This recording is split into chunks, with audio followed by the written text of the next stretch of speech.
सम्माननीय अशोक चौहान साहब, municipal corporation के सिल्वर जुबली समारोह में मैं नांदेड़ की तमाम जनता को बधाई और शुभकामनाएं देता हूं। माननीय कलेक्टर साहब, कमिश्नर साहब, महापौर साहिबा और तमाम प्रशासन के लोग यहाँ बैठे हैं, आप सबका अभिवादन करता हूं। प्रशासन के लोग बड़े एकाग्र होकर के और सुन रहे हैं, इससे ये मैसेज जाता है कि नांदेड़ का प्रशासन रात में भी सुनता है। हाँ, दूर दूर तक जहां तक मैं देख रहा हूं अपार जनसमूह है। ये आप लोगों की मोहब्बत है, इन कवियों को, शायरों को सुनने के लिए आप आए। थोड़ा सा समय आपका लूंगा मैं बस। हाँ, मैं बहुत कम बोलूंगा, हालांकि ये बहुत मुश्किल काम है क्योंकि हम हिंदुस्तानी लोग आध पौन घंटे तो रॉन्ग नंबर पर ही बात कर लेते हैं। क्या बात। मैं विशेष रूप से आभारी हूं अशोक चौहान साहब का कि वो सामने बैठ करके सुन रहे हैं। आजकल नेताओं में इतना धैर्य नहीं है साहब कवियों को सुनने का। ये 2014 के बाद ऐसी स्थिति हुई है। हाँ, अब तो छोटी सी मजाक कर दो तो भी बुरा मान जाते हैं। ये आप सब लोग सह लेते थे, इसलिए ये कवि लोग कह लेते थे। हाँ, मैं तो अगर मेरी, हाँ बैठिए सर।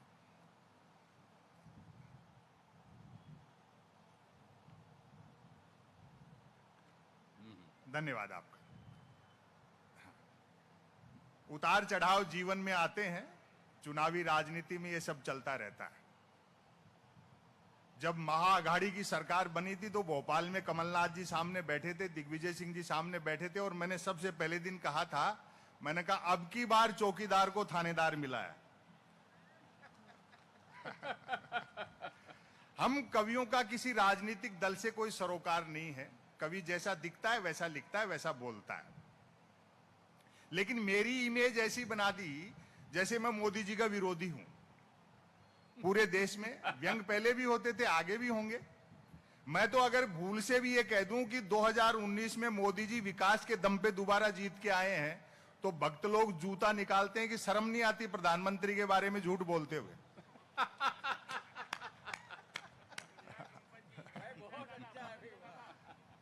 अब आप इसको विकास कहेंगे, रथ से चले थे बुलडोजर तक आ गए। इसी को अगर विकास कहते हैं तो माफी चाहते हैं। लेकिन ये सब चीजें राजनीति में अपनी जगह है। अभी आजकल एक हनुमान चालीसा का चल रहा है और उसमें सांसद विधायक तक शामिल हैं। जिन महानुभावों को घर में संविधान पढ़ना चाहिए वो दूसरों के घर में हनुमान चालीसा पढ़ना चाहते हैं। क्या बात।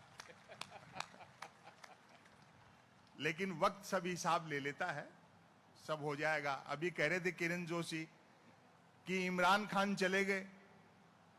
मैंने कहा एक दिन कुर्सी से सब जाएंगे, भले ही वो कोई कितनी भी तेज फेंकता हो। क्या बात है। सहज रहा करो जीवन में। ये राजनीति में ऐसे उतार चढ़ाव हजारों साल में पता नहीं कितने आए। राजतंत्र के जमाने में भी होते थे। जैसे मैं सहज रहता हूं, कभी बुरा नहीं। फासिज्म से दो ही लोग लड़ सकते हैं, महात्मा गांधी और चार्ली चैपलिन। मजाक का मादा हो, हंस करके निकल जाओ। जैसे मुझसे कई लोग ऐसे मजाक कर लेते हैं, मैं सहज रहता हूं। 2019 में चुनाव परिणाम आना शुरू हुए तो मोदी जी को बढ़त मिल रही थी। गुजरात से मेरे पास एक फोन आया, बोले और सुनाओ क्या हालचाल है। वो मुझ पे तंज कर रहा था, लेकिन मैं सहज रहता हूं, आपको भी रहना चाहिए। बोले और सुनाओ क्या हालचाल है। मैंने कहा हालचाल ठीक है और सुनाने का पैसा लेते हैं। फिर उसने दहला मारा, बोलो फिर जीत गए मोदी जी। मैं कहा अच्छा, हमको भी नया नहीं लिखना पड़ेगा। तो सहज रहा करो। मुझसे कई लोग कहते हैं कि साहब आपको कोई धमकी, ट्रोलिंग, गाली गलोच ऐसा नहीं होता। मैं कहा मेरे साथ ऐसा नहीं होता। एक तो मैं सोशल मीडिया पे नहीं हूं और आमने सामने ये दिक्कत नहीं है, और होता है तो मैं सहजता से टाल देता हूं। एक इनकम टैक्स के अधिकारी, बड़ा सच्चा किस्सा है, बोले संपत सरल जी सरकार के खिलाफ इतना तीखा बोलोगे किसी दिन छापा वापा वाले आ जाएंगे। मैंने कहा साहब हिंदी के लेखक के घर में लाइब्रेरी में गबन के नाम पर मुंशी प्रेमचंद के उपन्यास गबन के अलावा क्या मिलेगा। वाह। और फिर जो अगली बात मैंने कही उस पर आपकी तालियां उठे। राजनीति का चरित्र देखो। मैंने कहा फिर भी ऊपर के दबाव में किसी को कह करके कुछ फंसाने की कोशिश करोगे तो हम भी बीजेपी ज्वाइन कर लेंगे। क्या कहने भाई, वाह। इस देश में कोई संकट नहीं है, सिर्फ आइडियोलॉजी का संकट है, विचारधारा का संकट है। लेकिन चीजें अपने आप ठीक हो जाती हैं समय पर, कि होके मायूस ना आंगन से उखाड़ो पौधे, धूप बरसी है तो बारिश भी यहीं पर होगी। वाह वाह वाह वाह। सरकार किसी की भी हो, स्वस्थ लोकतंत्र के लिए विपक्ष का मजबूत होना बहुत जरूरी है। हाँ, हाँ। चाहे इनकी सरकार है, चाहे कल को इनकी आएगी, विपक्ष मजबूत रहना चाहिए। और चुना हुआ विपक्ष जब कमजोर हो या किया जाए तो ये सारी जिम्मेदारी कवियों की, पत्रकारों की, बुद्धिजीवियों की हो जाती है। हम उसी दायित्व का निर्वहन कर रहे हैं, हम किसी के खिलाफ नहीं बोल रहे। हाँ, मीडिया का हाल आप देख रहे हो। प्रधानमंत्री कदम ताल करते हैं तो मीडिया उसको मार्च पास्ट बताता है। जिस मीडिया को जनता के लिए मोमबत्ती होना चाहिए वो सत्ता के लिए अगरबत्ती हो रहा है। यहां का मुझे पता नहीं, हमारे यहां तो अखबार 3 चीजों के लिए पढ़े जा रहे हैं: बिजली कटौती, उठावना और राशिफल। और रोज नए निकलते हैं। एक दिन तो अखबार के दफ्तर से 2 लोग आगे बोले, संपत सरल जी नया अखबार लॉन्च कर रहे हैं, आप भी ग्राहक बन जाओ। क्योंकि अखबारों का कोई पाठक तो बनता नहीं, ग्राहक ही बनते। वाह। 1 रुपए में 16 पेज। और जो मैंने जवाब दिया, बोले 1 रुपए में 16 पेज। मैंने कहा भैया रुपया चाहे 1 की जगह 2 ले जा, लेकिन 16 पेज खाली दे जाया कर। फिर मैंने रिसर्च की कि इतने अखबार बिकते कैसे। तो अचानक एक दिन एक अखबार के दफ्तर से फोन आया, बोलो संपत सरल जी आज आपका नाम हमारे अखबार में छपा। मैं बड़ा खुश हुआ, जी आपका अखबार कहां मिलता है? बोले हमारा अखबार कोई होकर नहीं बांटता है, जिस किसी का नाम छप जाता है दिन भर वही खरीद खरीद कर बांटता है। और टेलीविजन पे प्राइम टाइम देखते हो आप, 4 जन भैंसी आते हैं, जैसे किसी जमाने में अवध के नवाब मुर्गे लड़ाते थे। एक मुद्दे का समर्थक, दूसरा मुद्दे का विरोधी, तीसरा बुद्धिजीवी दोनों को हड़काने वाला, और चौथा एंकर तीनों को भड़काने वाला। और व्यंग पर आपकी तालियां उठेंगी, चौथा एंकर तीनों को भड़काने वाला। भैंस होनी होती है गरीबी की रेखा पर और करते रहते हैं रेखा की गरीबी पर। लेकिन वक्त सबका हिसाब लेता है। मैं एक रचना आप लोगों को सुनाता हूं, समय की अपनी सीमाएं हैं। लेकिन आप लोग भी एक आदमी को बहुत टारगेट करते हो साहब, और कुछ नहीं तो प्रधानमंत्री की डिग्रियों पे सवाल उठाए आपने। ये मुझे अच्छा नहीं लगा। भाई जब सैटेलाइट लॉन्च होकर के अपनी कक्षा में स्थापित हो गया और धरती के चक्कर काट रहा है, फिर क्यों डिजाइन पे बहस कर रहे हो? और वैसे भी डिग्री से अनुभव बड़ा होता है। मैं ऐसे कई को जानता हूं जिन्होंने एजुकेशन लोन लेकर आईआईटी की थी, फिर उस लोन को चुकाने के लिए उनको आईटीआई करनी पड़ी।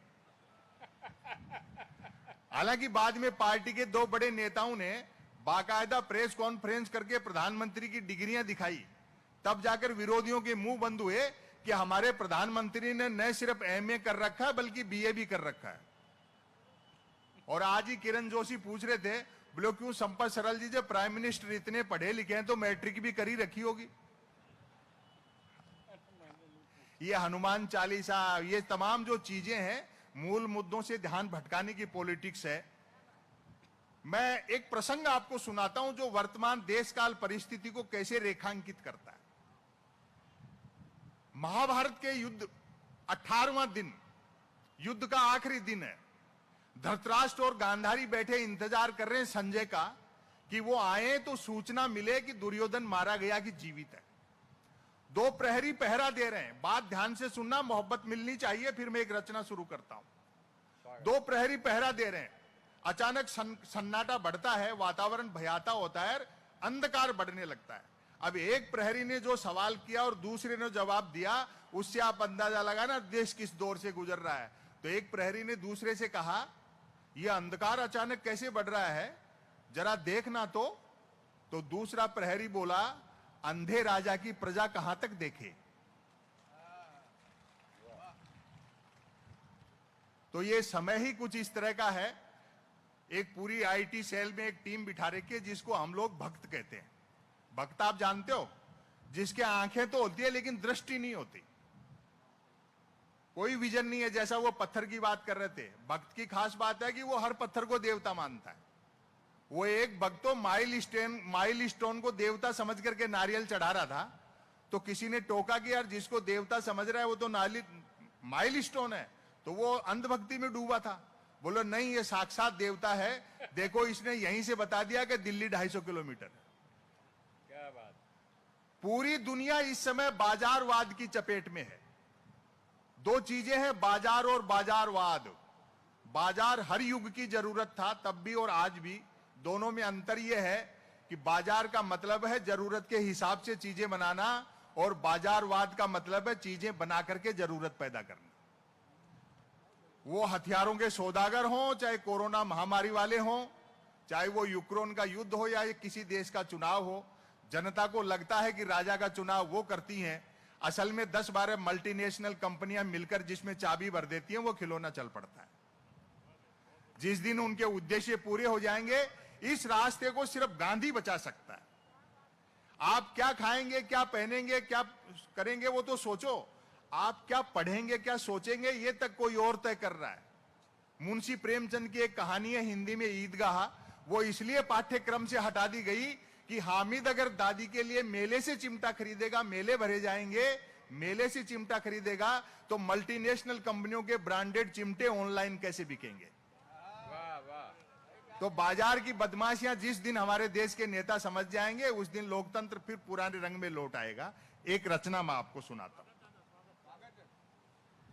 विसंगतियों से व्यंग पैदा होता है, वरना एक जमाना ऐसा था जब मैं भी प्यार प्रेम की कविताएं लिखता था, जब तक अक्लदार नहीं निकली थी। उबासी के बहाने भी किसी लड़की के दांत दिख जाते तो मैं 5-7 गजलें लिख मारता था, भले वो उबासी मुझको देख करके ले रही होती थी।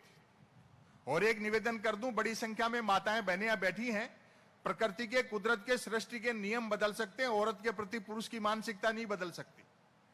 मर्द की फितरत होती है, अर्थी के रास्ते में भी औरत मिल जाए तो 80 साल का मुर्दा भी वाइब्रेशन मोड पर आ जाता है।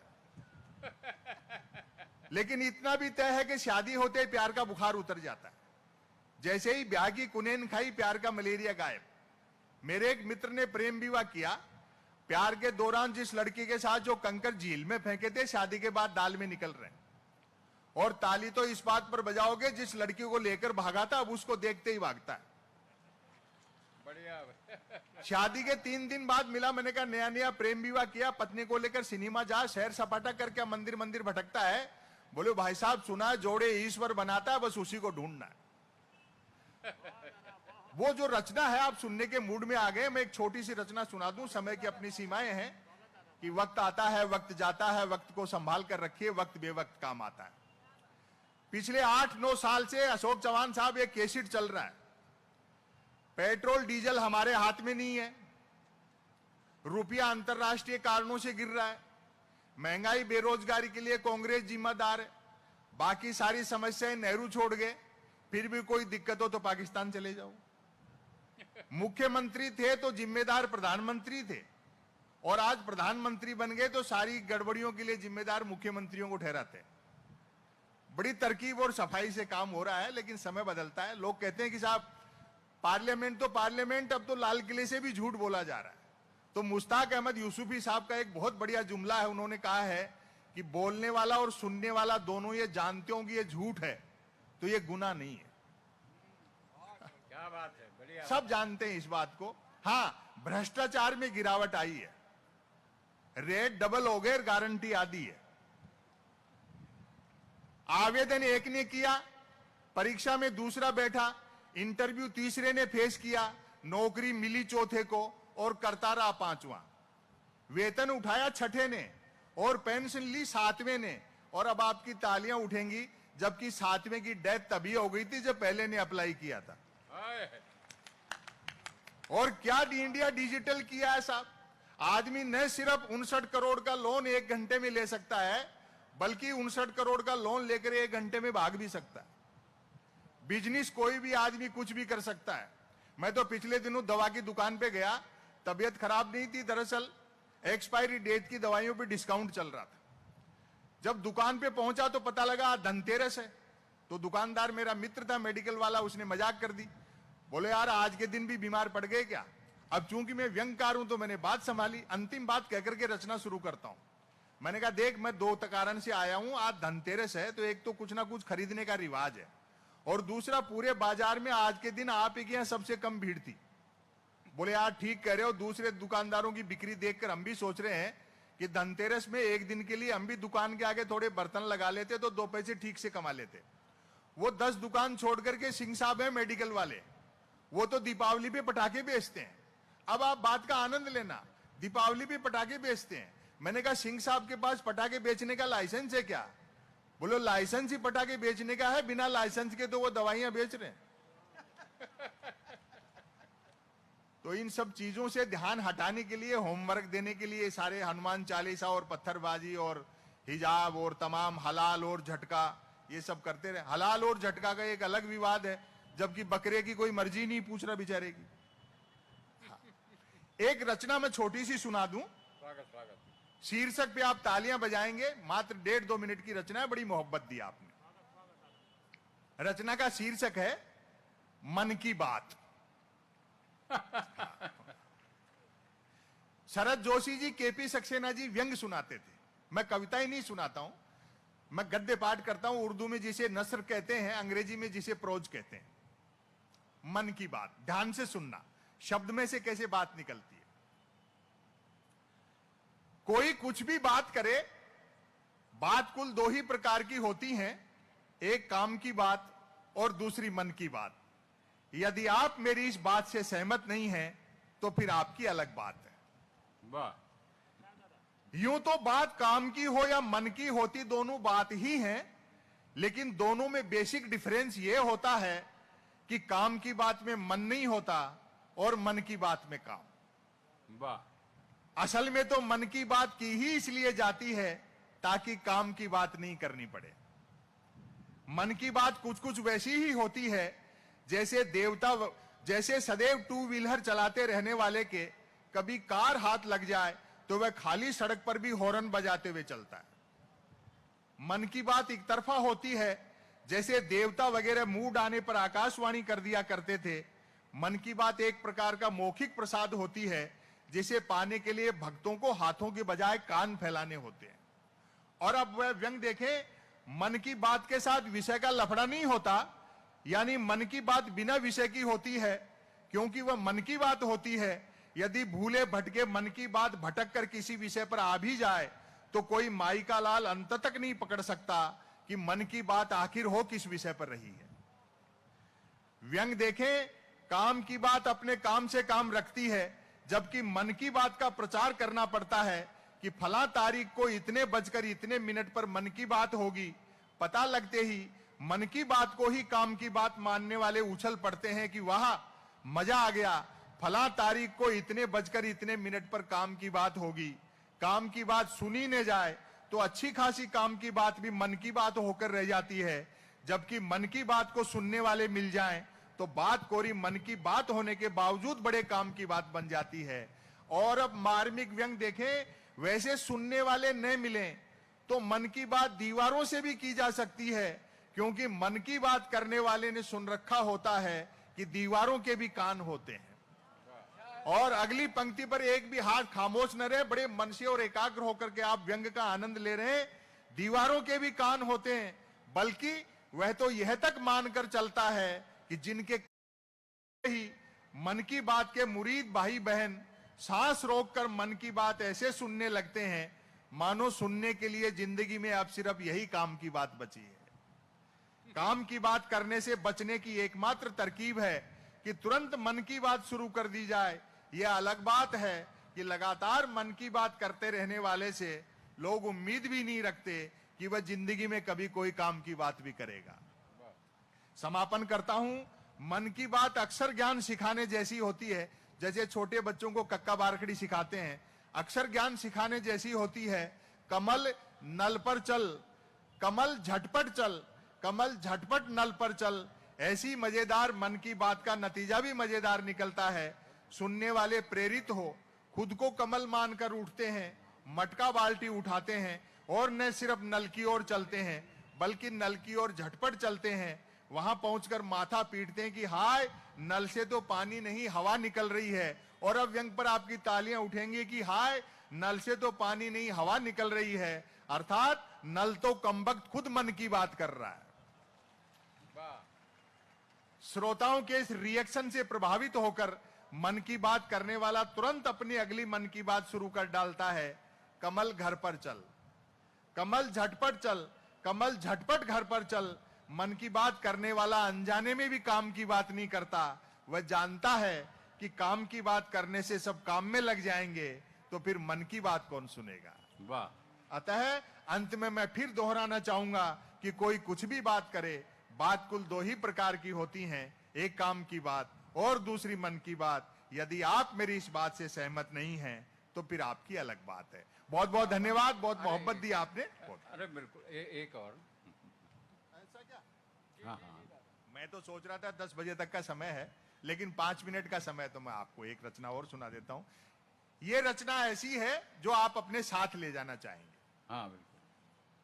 हम सोशल मीडिया के दौर में जी रहे हैं, जिसने भौगोलिक दूरियां कम कर दी, लेकिन आदमी से आदमी को दूर कर दिया। और अब तो आदमी खुद से दूर होता जा रहा है। आदमी के पंजे में मोबाइल क्या आया, आदमी खुद मोबाइल के पंजे में आ गया। निदा फाजली साहब का एक शेर है, अगर उसको थोड़ा फेरबदल के साथ कहना चाहूं तो कह सकता हूं कि धूप में निकलो, घटाओं में नहाकर देखो, जिंदगी क्या है मोबाइल हटाकर देखो। वाह। यदि किसी ने कुछ एक अक्षरों तक की नेकी कर डाली हो तो उसको फेंकने के लिए ट्विटर से बेहतर दरिया नहीं है। जो कुछ नहीं कर सकता वह भी ट्वीट कर सकता है, और एक बार जो ट्वीट करने लगता है फिर वो कुछ नहीं कर सकता। मैं तो सोशल मीडिया का लोहा उस दिन मान गया जब एक सज्जन ने यूट्यूब पर मेरे कवि सम्मेलन की एक ही क्लिप को साल में 100वीं बार सुना और नीचे गाली लिखी, लानत है संपत सरल को, नालायक ने साल भर से रचना तो छोड़ो कपड़े तक नहीं बदले।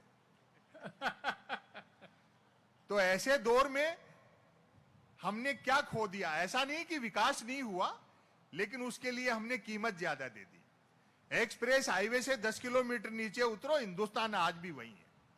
10 रुपए में पानी की बोतल मिलती है, 15 रुपए में, तो ये तरक्की नहीं है। विकास प्रजातंत्र के गाल पर तमाचा है कि सरकारें 70 साल में देश की जनता को शुद्ध पानी नहीं पिला पाई। ऊपर से व्यवस्था का क्रूर मजाक और अरबों रुपए का आईपीएल उसी देश में खेला जाता है जिसमें करोड़ों बीपीएल बसते हैं। वाह। इसलिए बढ़िया। हमने जो कुछ खो दिया, जो सद्भाव, जो मोहब्बत। देखो दुनिया मोहब्बत से चलती है। ये चाहे आज कुर्सी पे हैं, कल चले जाएंगे। जंगल में जब आग लगती है तो न तो वो बरगद बचते हैं जो हवा को आंधी में बदलेंगे, और न वो बांस बच पाएंगे जो आपसी रगड़ से चिंगारी पैदा करते हैं। इस आग में सबको जलना पड़ेगा। आप बड़े एकाग्र होकर सुन रहे हैं, इसलिए एक बढ़िया रचना जो मुझे भी पसंद है, यूट्यूब पे आप बहुत सुनते हैं, लेकिन आमने सामने का एक अलग आनंद है, वो मैं आपको सुना देता हूं। घनश्याम जी ने भी देखो क्या बढ़िया सुनाया। 79 साल की उम्र है इनकी। पॉलिटिक्स में होते, एक तो मार्गदर्शक मंडल में होते। आज वहीं बैठे हैं। हाँ, आज नहीं, लेकिन बहुत मोहब्बत से आपने सुनाया। हाँ। और पॉलिटिक्स में चीजें ऐसे ही बदलती हैं साहब। आडवाणी जी को थोड़ी पता था कि मोदी जी पांव छूने के बहाने जमीन खींच लेंगे। समय तो सबका आता है। और देखो कितनी सफाई से इस्तेमाल हो गए आडवाणी जी। आज उनको समझ में आ गया ना कि राम किसी मठ में नहीं घट में रहते हैं। हाँ। बढ़िया। तो ये सब चीजें अलग हैं। वो तो होमवर्क देने के लिए बिठा रखे हैं आपको कि आप उनसे उलझें, बहस करें। वरना 38% वोटों से जीते, 62 तो खिलाफ है। ऐसे निराश होने की क्या बात है। चीजें बदलती हैं। वे भी क्या दिन थे। बड़ी उम्र के लोग यहाँ बैठे, हमने क्या खोया। पुराने समय के जो विरोधाभास थे उनमें कितना सुख और आनंद था, तब देखें। पहली पंक्ति से पकड़ना। प्रशासन के लोगों का विशेष आभार। आपने कवियों की बड़ी बेहतरीन मेजबानी की और बहुत अच्छा कार्यक्रम आप सब लोगों ने सजाया। मैं आज के 32 साल 33 साल पहले शंकर राव चौहान साहब के यहाँ समय में यहाँ आया था रामरिक मनर्जी के साथ, और अगर इसी तरह से बुलाओगे तो शायद एक बार और आ पाऊंगा बस। हाँ, पहली पंक्ति से पकड़ना। वे भी क्या दिन थे। वे भी क्या दिन थे जब घड़ी एक आध के पास होती थी और समय सबके पास था। वाह। और अगली पंक्ति पर आपकी तालियां उठेंगी। आज की तरह नहीं था कि फेसबुक पर 5000 दोस्त और परिवार में बोलचाल बंद है। वाह वाह। आप सब लोग इन कवियों को बुला करके पैसे देते हो, हमारे घर चलते हैं, हम सुविधा पूर्वक जीवन जीते हैं, एक हमारे बच्चे अच्छी स्कूल कॉलेजों में पढ़ते हैं, उसके बावजूद कवि सम्मेलन मुशायरे हम लोगों के लिए धंधा नहीं, एक मिशन है। इस अंधेरे दौर में यही एक ऐसा दिया है जो थोड़ा टिमटिमा रहा है। क्या बात है, क्या बात। हमारी कोशिश रहती है media, social media, mobile, internet में उलझी पीढ़ी शब्दों से मोहब्बत करे, किताबों की तरफ लौटे, बुजुर्गों का सानिध्य हासिल करे। दोस्तों, एक निवेदन कर दूं, दुनिया की कितनी भी एडवांस टेक्नोलॉजी हो, उजाला बनाया जा सकता, धूप नहीं बनाई जा सकती। वाह। पुराने समय के विरोधाभास देखें। अरे तो संत तुकाराम का महाराष्ट्र है, तुकाराम के अभंग, व्यंग में पुलू देश पांडे, नामदेव ढसाल की कविताएं, हमने तो हिंदी अनुवाद पढ़े। महाराष्ट्र एक क्रांति चेता धरती है। तब मैं कहना चाहता हूं, हमने क्या खोया? तब मोबाइल तो क्या, लैंडलाइन फोन तक नहीं होता था, अतः झूठ सिर्फ आमने सामने मिलने पर ही बोला जाता था। खान पान शुद्ध था और याददाश्त अच्छी थी। हर व्यक्ति को 7-7 पीढ़ियां याद रहती थी, अपनी भी और गाली गलौच होने पर दूसरों की भी। हमारी प्राथमिक शिक्षा तो ऐसी थी जिसमें शिक्षा प्राथमिक नहीं थी। हमारा 50 बच्चों, 3 अध्यापकों, 2 पेड़ों और 1 कमरे का स्कूल हुआ करता था। आज तो इतने के बल पर लोग यूनिवर्सिटी चला रहे हैं। पढ़ाई लिखाई को लेकर कतई तनाव नहीं रहता था, क्योंकि हम विद्यार्थियों और अध्यापकों के बीच एक समझौता था कि सप्ताह में 3 दिन वे स्कूल नहीं आएंगे और 3 दिन हम। बोलचाल में राजस्थानी का इस्तेमाल होता था, जैसे आप मराठी बोलते हैं, बोलचाल में राजस्थानी का इस्तेमाल होता था। हिंदी सिर्फ शहरों तक सीमित थी, और इस बार आप अपनी तालियां रोक नहीं पाएंगे, व्यंग देखें, हिंदी सिर्फ शहरों तक सीमित थी और अंग्रेजी तो पीने के बाद ही बोली जाती थी। क्या बात। कई प्रकार के खेल कूद थे। अब तो बच्चे गेम के नाम पर वीडियो गेम खेलते हैं। बच्चे भी क्या करें, राजनीति के बड़े लोग यहां बैठे हैं, व्यंग देखें पॉलिटिक्स पर। बच्चे भी क्या करें, खो खो, कुश्ती और कबड्डी तो संसद विधानसभाओं में चले गए। बाकी खेलों को क्रिकेट ने बाउंड्री लाइन से बाहर कर रखा है। जो चैनल खोलो क्रिकेट। एक दिन तो टाइम पास के लिए मैं भी देख रहा था, तो कमेंटेटर ने बड़ी ऊंची फेंकी कि जब से धवन और कोहली ने मूछें रखी हैं, तब से धुआंधार परफॉर्म कर रहे हैं। मेरे उस दिन समझ में आई कि दुनिया में महिला क्रिकेट क्यों पिछड़ा हुआ है। अब अपना बचपन याद करो। हालांकि क्रिकेट तब भी खेला जाता था, बैट का मालिक बैटिंग करता था और बॉल का मालिक बॉलिंग। फील्डर भी यही 2 होते थे। बैट टच न होने पर फेंकी हुई गेंद फेंकने वाले को लानी पड़ती थी। एक ओवर कुल कितनी गेंदों का होगा, यह गेंद का मालिक तय करता था।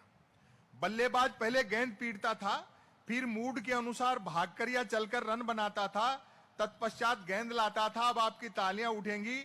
ऐसा भी होता रहता था कि बल्लेबाज की दिन भर गेंद लाने की इच्छा नहीं रहती थी और वह दिन भर रन ही बनाता रहता था। हम आवारा पूंजीवाद के दौर में जी रहे हैं। आवारा पूंजीवाद, जिसमें बेकाबू टेक्नोलॉजी और मिल गई। नतीजा क्या हुआ? असुरक्षा बोध। पूंजीवाद में 2 चीजें बहुत बिकती हैं, डर और सपने। उसी का बिजनेस हो रहा है पूरी दुनिया में। पुराना समय याद करो, बचपन जवानी का। 2 जोड़ी कपड़े होते थे आपके पास, वो भी किसी बड़े के फिट करवा लिए। एक पहन लिया, दूसरा धो के सुखा दिया। कपड़ों के प्रेस भी तकिए के नीचे दबा के होती थी। आज वार्डरोब, अलमारी कपड़ों से भरी है और आदमी आधे घंटे तक तय नहीं कर पाता कि इस पैंट के साथ कौन सा शर्ट मैच करेगा। यही इस पूंजीवाद की देन है। तब कहता हूं, पुराने समय देखें, लोग भूखे उठते तो थे, किंतु भूखे सोते नहीं थे। महंगाई बिल्कुल नहीं थी। ईमान के अलावा सब कुछ सस्ता था। और सस्ताई का अंदाजा आप इसी से लगा लें कि फिल्मों में हीरोइनों को पैसा कम मिलता था तो भी कपड़े पूरे पहनती थी। क्या बात है। उन दिनों रामलीलाएं मनोरंजन का प्रमुख साधन हुआ करती थी। गांव में नाटक रामलीला होते थे।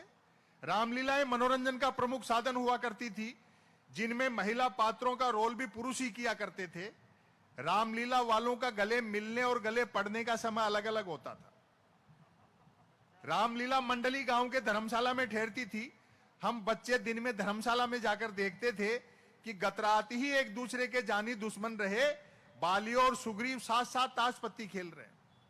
शूर्पणखा मंथरा के लिए चाय बना रहा है और हर पुरुष की जो घर में औकात है, चटाई पर बैठा रावण रात को आरती में आए पैसों का हिसाब मंदोदरी को दे रहा है। यहीं आकर के मंजिल का पता मालूम होता है। वो मोदी जी ने एक ही बार कहा था कि मेरा सीना 56 इंच का है। मैं कहा भैया शादी करके पत्नी को भूलने की सुविधा होती तो हमारा भी इतना ही होता। लोग पैदल चलते थे और पदयात्राएं करते थे, जो कि पद प्राप्त करने के लिए नहीं होती थी। कुछ एक के पास साइकिलें होती थी जो 4 रोटियों में 40 का एवरेज देती थी। कारें मोटरसाइकिलें तो छोड़ो, बसें तक गिनती की हुआ करती थी। जहाज और हवाई जहाज तो हम किताबों में देखते थे और कॉपियों के बनाते थे। याद आती है वे मीटर गेज की कोयले के इंजन वाली गाड़ियां। तय करना कठिन था कि ट्रेन और यात्रियों में कौन किसको ढो रहा है। उनकी स्पीड का तो यह हाल था कि घंटे आधे घंटे का सफर होता था तो भी लोग 3 वक्त का खाना बांध कर चलते थे। ट्रेन में चढ़ने में जितना पसीना आता था उतरने में उससे अधिक आता था। और एक बारीक व्यंग देखें, यात्री काट की सीटों पर काट के उल्लू बने बैठे रहते थे। डिब्बे में डफली वालों का गाना बजाना चलता रहता था। और भारतीय मनुष्य का मनोविज्ञान देखना और पकड़ लो तो मुझे तालियों से बताना, डिब्बे में डफली वालों का गाना बजाना चलता रहता था। खड़े यात्री भजन पसंद करते थे और जिन्हें सीट मिल जाती थी वे गजल। लोग फरमाइशें करते रहते थे और डफली वाले गाते रहते थे। डफली वालों को पैसा देने का वक्त आता था तब फरमाइशें करने वाले खुद गाने लगते थे।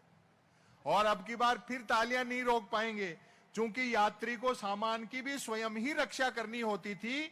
अतः खाली हाथ चढ़ते थे तो भी सामान लेकर ही उतरते थे।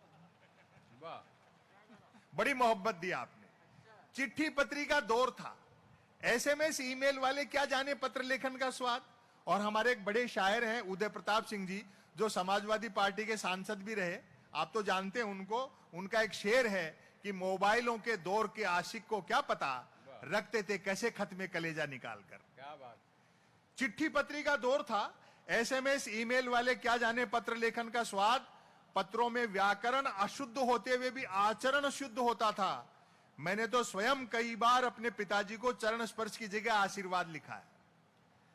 खत लिखता हूं खून से शाही न समझना, अर्थात प्रेम पत्र लाल शाही से लिखकर अपने खून से लिखा बताने का रिवाज तब भी था। परिणाम भी वैसा ही निकलता था। जिन्होंने वैसे प्रेम पत्र लिख लिख कर कबूतर उड़ाए थे, आज बेचारे शादीशुदा और तोते उड़े हुए। शादी से याद आया, तब शादियों में व्यर्थ का धूम धड़ाका और दिखावा नहीं होता था। बस 2-4 बाराती बैंड पर बजती बीन की धुन पर नागिन डांस कर लेते थे, क्योंकि तब बीन बनाने के लिए रुमाल ही 2-4 बारातियों के पास होते थे। वह टीवी नहीं रेडियो का युग था। कुछ भी कहो साहब, प्रधानमंत्री नरेंद्र मोदी जी की रेडियो पे मन की बात से रेडियो के तो अच्छे दिन आए। पहले बार जब उन्होंने रेडियो पे मन की बात की तो राष्ट्रपति ओबामा ने अमेरिका से बधाई दी कि मोदी जी आज तो आपको रेडियो पे देखा। वह टीवी नहीं रेडियो का युग था। व्यक्ति बंदूक भले ही बिना लाइसेंस के रख सकता था, किंतु रेडियो के लिए लाइसेंस अनिवार्य था। बिना लाइसेंस का रेडियो नहीं बजा सकते थे, उसे पोस्ट ऑफिस में रिन्यू कराना पड़ता था। वो भी दिन थे, किंतु रेडियो के लिए लाइसेंस अनिवार्य था। याद आते हैं अमीन सयानी का बिना का गीतमाला, जसदेव सिंह की हिंदी कमेंट्री, कृष्ण कुमार भार्गव, देवकी नंदन पांडे और रामानंद प्रसाद सिंह के समाचार। और अब आपकी तालियां उठेंगी। गर्दन झुकाकर बीबीसी तो ऐसे सुनते थे जैसे आज बीबी से सुनते हैं। बहुत मन से सुने। मैं इस लेख का समापन करता हूं। समापन पर तालियां बजा देना, वरना इसको फिर शुरू कर सकता हूं। जो जमीनी लड़ाई है वो जमीन पे लड़नी पड़ेगी। निरर्थकताएं जो सरकार की तरफ से कोशिशें की जाती है, उन चीजों में कुछ नहीं। मोहब्बत से रहिए। सभी धर्मों के लोगों का देश है। तब मैं समापन करना चाहता हूं। सच है गन्ने का रस सूख जाए तो वह लाठी रह जाता है। तब हमारा जीवन कछुए की तरह था, आज हम खरगोश की तरह दौड़ रहे हैं, अर्थात भाग सब रहे हैं और पहुंच कोई नहीं रहा। क्या बात है, क्या बात है। बहुत बहुत बधाई आप सबको। Shaheen group of institution Bidar Karnataka के बाद अब मुल्क के मुख्तलिफ शहरों में भी अपने फैज़ को आम करने की कोशिश में लगा हुआ है। शाहीन एकेडमी नांदेड़ ने भी अखलाकी कदरों का लिहाज रखते हुए मियारी तालीम का एक बेहतरीन निज़ाम कायम किया है। हाल ही में शाहीन एकेडमी नांदेड़ का नया कैंपस वागी रोड हसापुर में मुंतकिल किया गया है। निहायत खुशगवार माहौल में आला तालीम याफ्ता और बासलाहियत असातिज़ा अंजाम दे रहे हैं दर्स व तदरीस के फराइज़। मेडिकल कोर्सेज में दाखिला पाने की ख्वाहिश रखने वाले तुलबा के लिए चलाई जा रही है नीट और JEE क्लासेस। तलबा व तालिबात के लिए अलहदा क्लासेस। सभी तालिबात के लिए पर्दे का है खुसूसी इंतजाम। गैर मकामी तुलबा के लिए हॉस्टल की भी है बेहतरीन सहूलत। हॉस्टल में क़याम व तआम का भी किया गया है नज़्म। मकामी तुलबा के लिए ट्रांसपोर्टेशन का भी किया गया है नज़्म। AICU की मदद से तुलबा के लिए मुश्किल लगने वाले सवालात को भी किया जाता है हल। इंशाअल्लाह इस साल से 8वीं 9वीं